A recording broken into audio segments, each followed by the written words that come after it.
Good morning, everyone. My name is Diana Bigby, and this is my presentation for the Ethical Issues in Public Health Summer 2019 class. My presentation is titled Montana American Indians and Suicide, an emphasis on returning to cultural ways. So we have the problem, American Indians, AI, have a high incidence of suicide attempts and rates. Compared to other Montana high school students, suicide attempts, American Indian students are at an even greater risk, with 23% reporting attempting suicide in the last 12 months. With AI-AN communities, the group at the highest risk for suicide attempts is females between the ages of 15 and 24. Those at highest risk of completed suicides are males in the same age group. Suicide rate for Native American women is up 139%. Personally, for Fort Belknap, we have had at least 20 suicide attempts in the last 6 months. So we are trying to figure out where we need to go with this problem.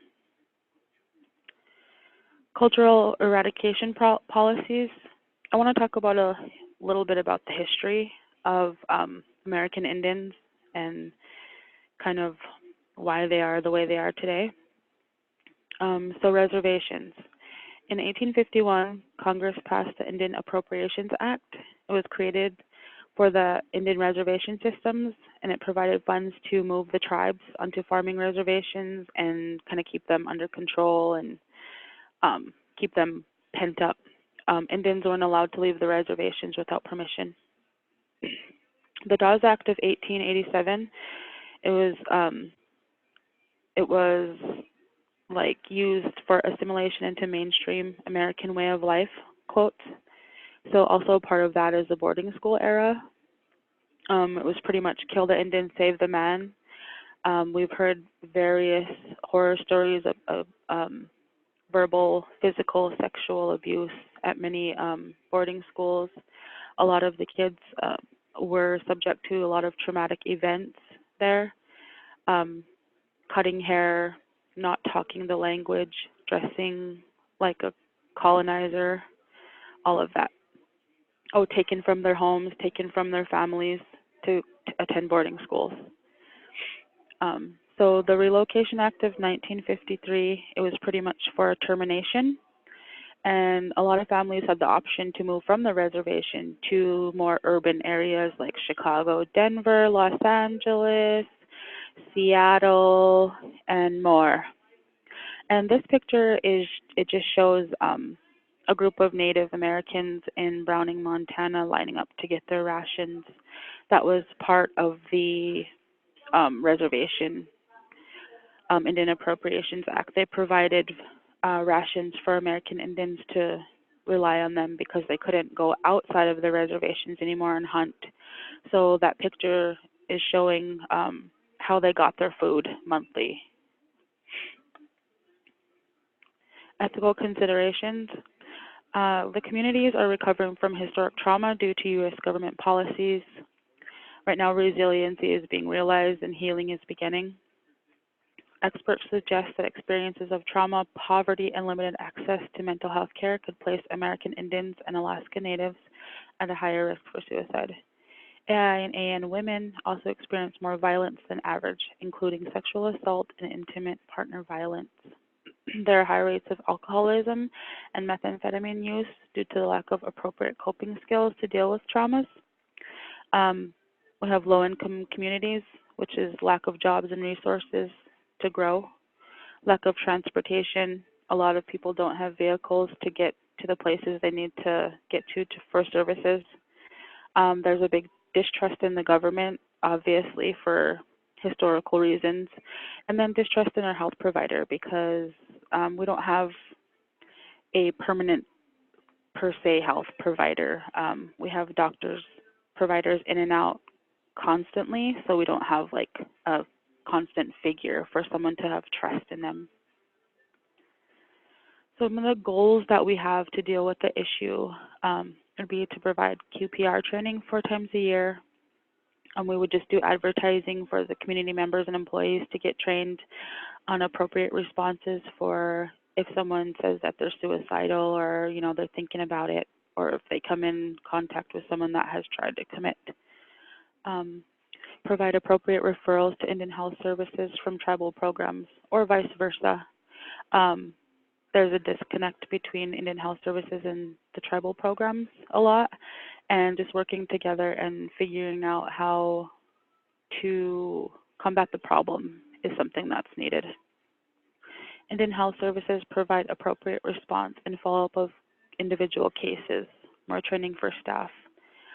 This means providing outside reservation referrals to appropriate facilities for care, securing and allocating funds for the referral process, working with families on applying for Medicaid assistance, Medicare, Medicaid. It's easier for the referral process for payment. And then use of tribal best practices for suicide prevention. And then provide a community safe space in each sub-community on each reservation. A safe space, I'll talk a little bit about that later. Prevention and program and policy development.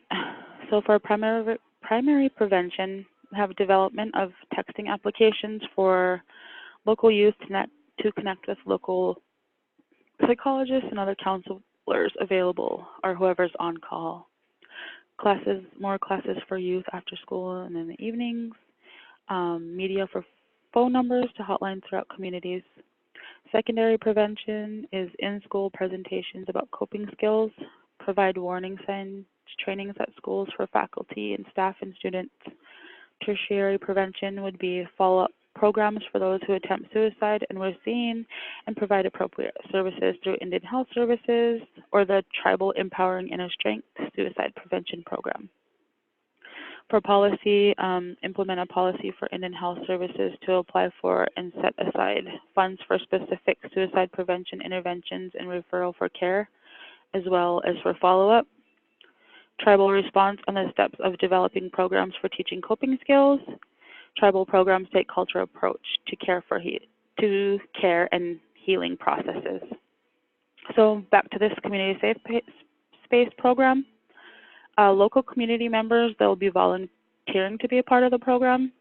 So at first they'll get trained in the QPR, and then they will use their own houses as safe spaces for youth, females, any community member that shows up at their house until the proper help or law enforcement arrives. So the safe space is signified by a purple light at night and a sign in the yard during the day. So again, they'll have the appropriate referrals and resources for whatever is needed at the time. And then just getting the suicide prevention number out more. And then I put these on the side just to add a little bit more to the program. Reclaiming culture. This is a big part. This is a big piece. Suicide attempt survivor Shelby Rowe has found that connecting with her Chickasaw Nation heritage has helped her heal. Despite of all the things that tribes have endured, we're still here, said Karen Harrod, a member of the Choctaw Nation and regional administrator at the Substance Abuse and Mental Health Services Administration. There is strength and resilience we can find in that. So a lot of tribal programs are incorporating cultural elements into their work now.